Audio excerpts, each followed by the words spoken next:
Tenth कल हम लोगों ने दूसरा एक्सरसाइज पढ़ा था the making of nationalism in Europe में राष्ट्रवाद का उदय। तो ये हम लोगों ने जाना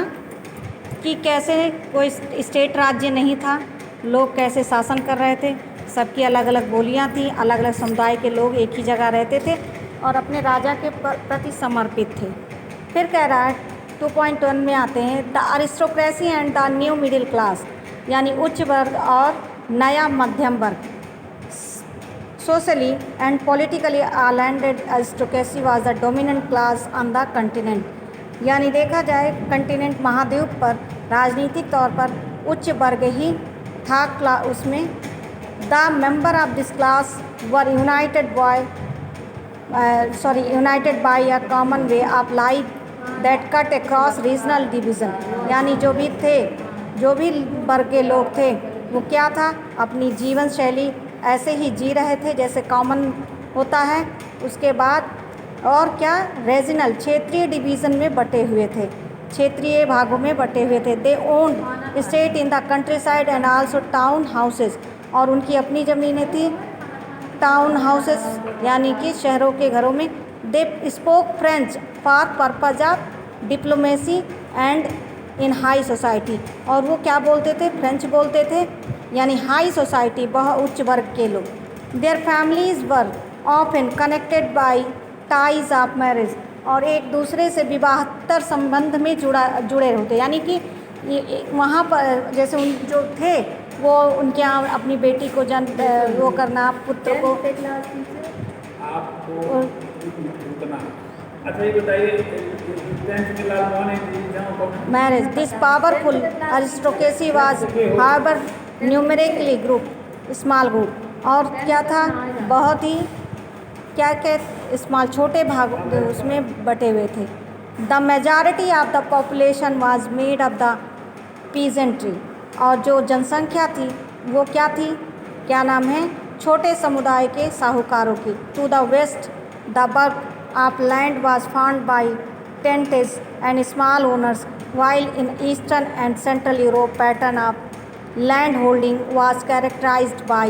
vast estates which are cultivated by serfs। जो भी थी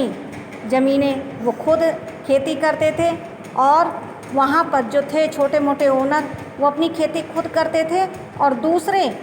क्या करते थे, जो मालिक थे ज़मीन के वो भूदास, यानी भूदास मतलब ज़मीन पर काम करने वाले लोग, खेती करने वाले लोग, मजदूर जिसको कहते हैं, उनको दास कहा जाता है, उनसे करवाते थे। अब आते हैं दूसरे पार्ट में, in western parts of central Europe the growth of industrial production and trade mean the growth of towns and emergence of commercial classes who existence was based on production for the market. और western यानी पश्चिमी भाग और central यानी कि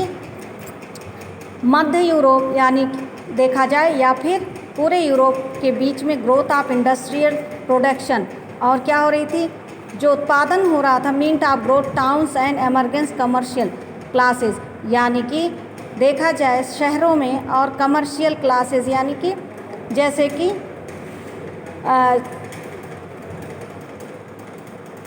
commercial classes whose existence was based on production of market के, यानी कि देखा प्रोडक्शन जो मार्केट था, बाज़ार में जो उत्पादन की वो थी कमर्शियल, यानी बेचना खरीदना, इस तरीके से। Industrialisation began to England in the second half of the 18th century, और औद्योगिकीकरण के मामले में इंग्लैंड सेकेंड हाफ आधे से ज़्यादा 18th सेंचुरी में, 18वीं शताब्दी में, but in France and parts of the German state it occurred only during the 19th century, और लेकिन फ्रांस के कुछ भागों में जर्मन के जो राज्य थे वो क्या 19th सेंचुरी में थे। In its wake new social group community, 19वीं शताब्दी में उसके बाद नया एक समूह आया, समाज का ग्रुप आया, वर्किंग क्लास पॉपुलेशन, और जो क्या कहते हैं मजदूर थे, काम करने वाली जनसंख्या थी, and middle classes made up industrious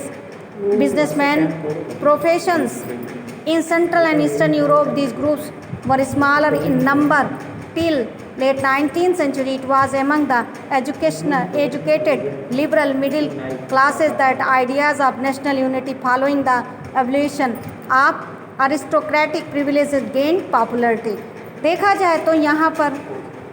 जो वर्किंग क्लास पॉपुलेशन यानी काम करने वाली जनसंख्या थी और मध्य क्लास के लोग, मध्यम वर्गीय, इंडस्ट्रियलिस्ट, बिजनेसमैन, प्रोफेशनल और इन सेंट्रल एंड ईस्टर्न यानी मध्य और पूर्वी यूरोप के ग्रुप में छोटे मोटे जो इस्तेमाल नंबर आए वो क्या 19वीं शताब्दी में it was among the educated, और क्या थे एजुकेटेड शिक्षित थे, लिबरल मिडिल क्लास